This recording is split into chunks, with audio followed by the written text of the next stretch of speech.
مجيد اللهم بارك على محمد وعلى آل محمد كما باركت على إبراهيم وعلى آل إبراهيم إنك حميد مجيد الحمد لله ঐতিহ্যবাহী টাঙ্গাইল জেলার অন্তর্গত আপনাদের এটা কোন থানা? সদর থানাধীন ভিতর শিমুল নদীর পূর্বপাড়া মরহুম সৈয়দুল্লাহ প্রামাণিক সাহেবের বাড়ি ৩৮তম তাফসিরুল কোরআন মাহফিলের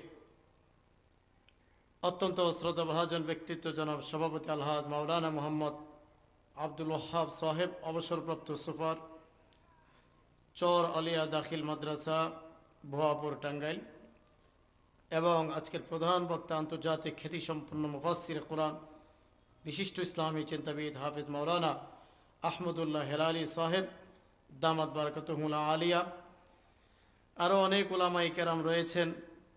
এছাড়া আমার সম্মুখপানে উপবিষ্ট আছেন প্রাণীর মুরব্বী বাপজানেরা, কলিজার যুবক ভাইয়েরা, পর্দানিশীন, অবলা, সরলা, মমিনা, মুখলিসা, সতী সাধবী, অত্যন্ত শ্রদ্ধেয় নেককার মা ও বোনেরা, স্নেহের কুচিকাচা ছোট্ট মনিরা, রব্বুল ইজ্জাতের দরবারে প্রাণ খুলে শুকরিয়া আদায় করি, আবারও বলি আলহামদুলিল্লাহ।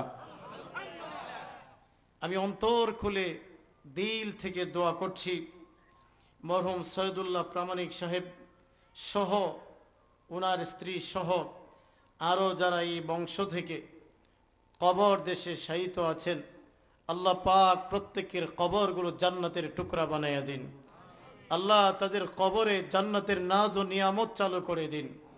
ওনার মরহুম সৈয়দুল্লাহ প্রামাণিক সাহেবের সন্তান সন্ততি নাতিপতি যারা আছেন, ওনার বংশধর, আল্লাহ পাক এই বংশের মধ্যে বড় বড় আলেম, নামাজি, দিনদার, মুত্তাকি দান করেন, সকলে বলেন আমিন।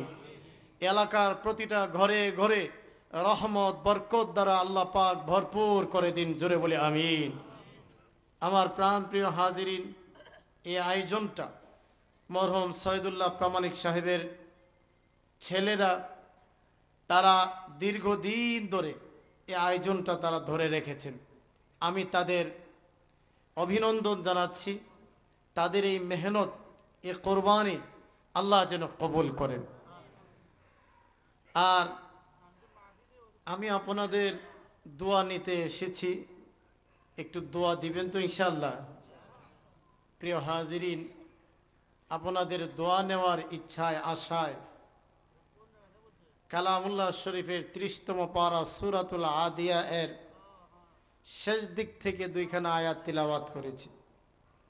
নবীজির হাদিসের ভান্ডার থেকে একখানা হাদিসের অংশ পাঠ করেছি। আল্লাহ যদি আমাকে তৌফিক ভিক্ষা দান করেন, কয়েকটা কথা আরজ করার চেষ্টা করব। ওয়ামা তৌফিকি ইল্লা বিল্লাহ। প্রিয় হাজিরিন, আমরা একটা সময় এই পৃথিবীতে ছিলাম না। দয়া করে আল্লাহ সুবহানাহু ওয়া তাআলা আমাদেরকে এই পৃথিবীতে প্রেরণ করেছেন, পাঠিয়েছেন। প্রথম মানুষ বাবা আদম, আদমের থেকেই, আদম এবং হাওয়া আলাইহিমুস সালাতু ওয়াস সালাম থেকে এই সূত্র পরম্পরায় ওনাদের এই সন্তান আস্তে আস্তে এইভাবে বিস্তার লাভ করেছে। কিয়ামত পর্যন্ত আদমের সন্তান আসবে, দুনিয়া থেকে বিদায় হবে। তাহলে আমরা সবাই আদম এবং হাওয়ার সন্তান। কথা বলেন না আপনারা? তবে একটা সময় আদম আলাইহিস সালাতু ওয়াস সালামও তো পৃথিবীতে ছিলেন না, কথা ঠিক কিনা? ছিলেন একজন, তিনি আগেও ছিলেন, এখনও আছেন, ভবিষ্যতেও তিনি থাকবেন। ওনার কোনো তন্দ্রা নেই, ওনার কোনো ঘুম নেই, ঘুমের কোনো ভান নেই, ওনার কোনো দুর্বলতা নেই। উনি চিরস্থায়ী, উনি চিরঞ্জীব, আল হাইয়ু আল কাইয়ুম। তিনি আগেও ছিলেন, এখনও আছে, ভবিষ্যতেও তিনি থাকবেন। আর তিনি ব্যতীত আগে আর কেউ ছিল না, আমাদের কোনো অস্তিত্ব ছিল না। তিনিই আমাদেরকে অস্তিত্ব দান করেছেন তিনি বলতে কে? জোরে বলেন কে? আল্লাহ। আগে আমাদের কোনো অস্তিত্ব ছিল না, আল্লাহ আমাদেরকে অস্তিত্ব দান করেছেন। আল্লাহ সুবহানাহু ওয়া তাআলা বলেন, ইয়াখলুকুকুম ফি বুতুনি উম্মাহাতিকুম খালকাম মিন বা'দি খালকিন ফি যুলুমাতিন সালাস।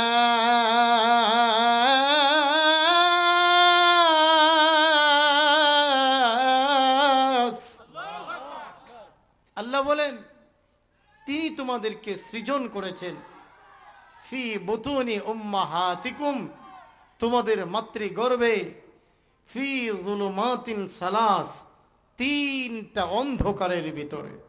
সুবহানাল্লাহ বলেন না সুবহানাল্লাহ। আলহামদুলিল্লাহ, আপনাদের আজকের যিনি এই মাহফিলের মধ্যমণি, আজকের প্রধান আলোচক, আন্তর্জাতিক খ্যাতি সম্পন্ন মুফাসসিরে কোরআন হাফেজ মাওলানা আহমদুল্লাহ হেলালি দামাত বারাকাতুহুম, তিনি আমাদের মাঝে উপস্থিত হয়েছেন। বলেন না আলহামদুলিল্লাহ। আল্লাহ হযরতের ইলমে আমলে সিহহাতে ভরপুর বারাকা দান করেন, জুড়ে বলেন আমিন। আমি অল্প সময় আপনাদের দোয়া নিব, তারপরে ইনশাআল্লাহ আজকের যিনি মধ্যমণি তিনি স্টেজে আসবেন ইনশাআল্লাহ। আমার কথা কি আপনারা বুঝতেছেন? কোনো সমস্যা হচ্ছে না তো? আপনাদের কষ্ট হচ্ছে? খারাপ লাগতেছে? আমার কথা আপনাদের মনে আছে কিনা বলছিলাম, আমাদের কোনো অস্তিত্ব ছিল না, যিনি অস্তিত্ব দান করেছেন তিনি হচ্ছেন আল্লাহ। আমাদেরকে অস্তিত্বহীন থেকে তিনি অস্তিত্ব দান করেছেন। আল্লাহ বলেন, ইয়াখলুকুকুম ফি বুতুনি উম্মাহাতিকুম খালকান মিন বা'দি খালকিন, ধাপে ধাপে পর্যায়ক্রমে আমি আল্লাহ তোমাদের সৃজন করেছি। ফি যুলুমাতিন সালাস, তোমাদের মাতৃগর্ভে, মায়ের গর্ভে তিনটা অন্ধকারের ভিতরে। সুবহানাল্লাহ, জোরে বলবেন না। কয়টা অন্ধকার? আমরা অন্ধকারের মধ্যে একটা কাজ করতে চাইলে ওই কাজটা কি সঠিকভাবে করতে পারি? একটা জিনিস আপনার হারায় গেছে, অন্ধকারের মধ্যে আপনি খুঁজতেছেন, পাবেন? হ্যাঁ। আর যদি একটা জিনিস আপনি বানাইতেছেন, একটা কিছু নির্মাণ করতেছেন, অন্ধকারের মধ্যে সঠিকভাবে নির্মাণ করতে পারবেন? পারবেন না। কিন্তু আল্লাহ একটা নয়, তিনটা অন্ধকারের মধ্যে আল্লাহ আমাদের বানাইছেন কত সুন্দর করে। আল্লাহু আকবার। আল্লাহ বলেন, লাকাদ খালাকনাল ইনসানা ফি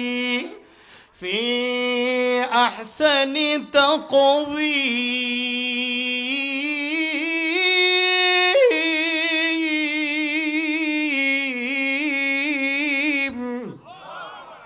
আল্লাহ নিশ্চয়তাবোধক শব্দ বলেন, অত্যাবশ্যকীয় ব্যবহার করে আল্লাহ বলেন, নিশ্চয় মানুষকে সবচেয়ে সুন্দর অবয়বে আমি আল্লাহ সৃষ্টি করেছি। আল্লাহ তিনটা অন্ধকারের ভেতরে আমাকে আপনাকে বানাই দিন। পৃথিবীর মানুষেরা ফি বুতুনি উম্মাহাতিকুম, তিন তোমাদের মাতৃগর্ভের ভিতরে তিনটা অন্ধকারে, ফি যুলুমাতিন সালাস, তিনটা অন্ধকারের ভিতরে আল্লাহ বানিয়েছেন। এক হলো মায়ের পেটের ভেতরের অন্ধকার, আরেক হলো পেটের ভিতরে জরায়ু বা রেহিমের অন্ধকার। জরায়ু বা রেহিমের ভিতরে পাতলা আবরণ আছে, পাতলা পর্দা আছে। ওই পাতলা আবরণ, পাতলা পর্দার আবরণের অন্ধকার। তিনটা অন্ধকারের ভিতরে আল্লাহ রাব্বুল আলামিন আমাকে আপনাকে বানাইলেন, তাও এত সুন্দর করে বানাইলেন। আল্লাহ নিজেই বলেন, মানুষ এত সুন্দর অবয়বে আমি আল্লাহ আর কোনো মাখলুককে সৃষ্টি করি নাই। তাহলে অস্তিত্বহীন থেকে আল্লাহ তাআলা আমাদেরকে কি দান করেছেন? অস্তিত্ব। আবার এই অস্তিত্ব একদিন শেষ হয়ে যাবে, বিলীন হয়ে যাবে। মৃত্যু নামের একটা বস্তুর মাধ্যমে আমার যত স্বপ্ন সব ধূলিসাৎ হয়ে যাবে, তছনছ হয়ে যাবে। কথা বলেন ঠিক কি না বেঠিক? ওগো কলিজার টুকরারা, ও প্রাণের টাঙ্গাইল বাসে আমার, মরণ মৃত্যু এটা এমন একটা জিনিস, এটা যার যে খাতায় জীবন আছে ওখানেই মরণটাও লিখে দেওয়া হয়েছে। এমনকি আল্লাহ সুবহানাহু ওয়া তাআলা কোরআনে বলতে গিয়ে মৌত মৃত্যু শব্দটা আগে এনেছেন, জীবন শব্দটা পরে নিয়েছেন। বুঝাইতে চান আল্লাহ যে মৃত্যুটা হবে যে অবধারিত, কোনো সন্দেহ। الذي خلق الموت والحياة ليبلوكم أيكم أحسن عملا